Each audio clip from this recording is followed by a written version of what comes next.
Assalamualaikum dan jahau. Video kali ni aku nak buat konten berkenaan dengan no pork. Aku guarantee ayat no pork ni mesti korang nampak dekat restoran kan. Takkan ada dekat rumah korang kan. Datang masuk rumah korang ada tulis no pork. Mustahil gila. Mustahil. Itulah berkenaan dengan isu no pork ni. Aku rasa korang tahu, tapi korang buat-buat tak tahu. Faham tak maksud dia? Kita manusia dikurniakan otak untuk berfikir. Jadi aku gunakan peluang ni untuk ajar korang lah macam mana nak berfikir secara rasional. Biasanya kalau kita masuk restoran, kita nampaklah ayat no pork kan. Korang rasa halal ke haram tu? Tapi bagi aku, mana ada halal tu sebenarnya. Kalau akulah. Okey, kita cakap pasal halal lah pula kan. Kalau kita masuk restoran yang ada halal jakim, aku garanti lah. Korang pun garanti jugalah. Kalau masuk tu, semua barang yang diguna tu mesti 100% tak ada benda haram langsung tau. Ayam, daging yang disembelih dengan menepati syariah lah. Aku cakap bahan-bahan yang diguna tak ada alkohol, tak ada pes-pes yang haram macam pes-pes yang haram lah, yang haram. Itu apa yang dimaksudkan dengan halal. Tapi bila nampak restoran yang ada tulis no pork tapi tak ada halal jakim, masuk restoran tu memang tak ada babi. Tapi korang fikir tak apa bahan diorang guna? Diorang sembelih tak ayam tu dengan betul? Bahan-bahan diorang campur tu ada alkohol ke? Itu yang jadi isu dia sekarang ni. Dan aku pasti owner tu dia faham Islam tu haram makan babi. Dari konsep haram, Islam tu dia tak faham secara 100% lah, 100%. Tapi bagi orang kita, orang Islam lah kan, aku lebih tujukan orang Islam. Kita sebagai Islam dikurniakan otak untuk berfikir secara mendalam. Jadi kalau korang masuk restoran yang bertulisan no pork, korang fikir-fikir kan lah. Untuk kebaikan korang juga. Aku sebenarnya nak ulaskan dalam bentuk yang lebih mendalam lah. Tapi aku bagi yang bahagian basic lah untuk korang faham kan. Jadi senang lah kita nak bincang. So kita guna Google platform untuk kita bincang.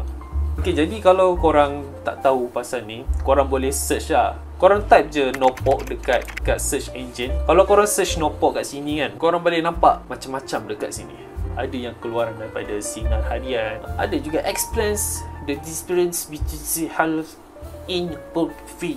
Jadi tak apalah, kita ambil Sinar Harian lah kan.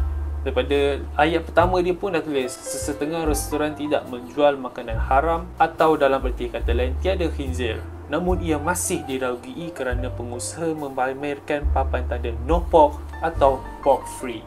Ia seolah-olah bagaikan menjadi trend sebilangan restoran hari ini. Trend. Sebenarnya tindakan pengusaha dalam kalangan bukan Islam mempamerkan logo pork free hanya semata-mata mahu menarik pelanggan khususnya umat Islam.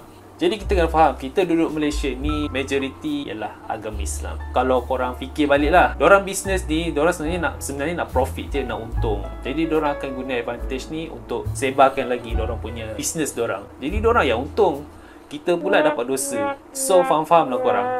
Cuba kita fikir, adakah terma halal dan no pork itu adalah sama dari segi maksudnya? Tak ada soal. Jawapannya sudah tentu tidak. Tidak. Halal adalah satu bentuk pematuhan mengikut ketetapan dan hukum-hukum yang ditetapkan oleh syarak. Manakala no pork pula hanya satu bentuk makluman bahawa kedai berkenaan tidak menjual makanan berasaskan daging khinzir. Itu sahaja. Restoran yang berstatus no pork ni dia taklah 100% halal tau. Jadi korang boleh jenguk balik apa yang korang makan sebelum ni.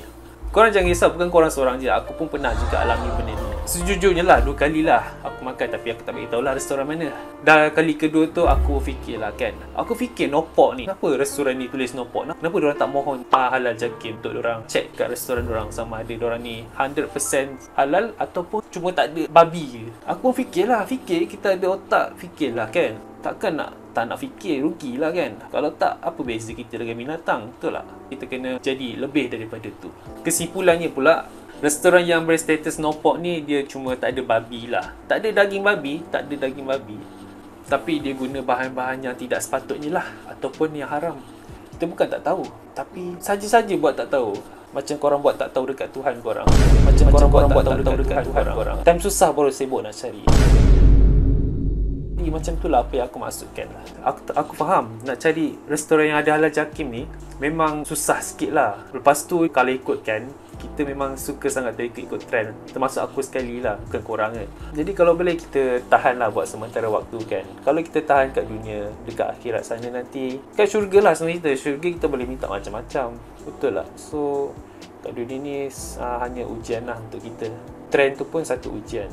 Kita tak perlu nak terikut-ikut sangat lah orang. Lebih baik kita ikutlah apa yang telah diajarkan oleh Islam. Tak semestinya kita kena jadi alim. Dia ajarkan kita untuk menjadi manusia yang berguna, manusia yang bermanfaat. Kalau boleh fikir-fikirlah apa yang kita nak makan. Tak semua kita boleh makan. Dekat syurga nanti semua kita boleh makan. Jadi itulah video untuk kali ni. Kita jumpa di video seterusnya. Assalamualaikum. Zaijian.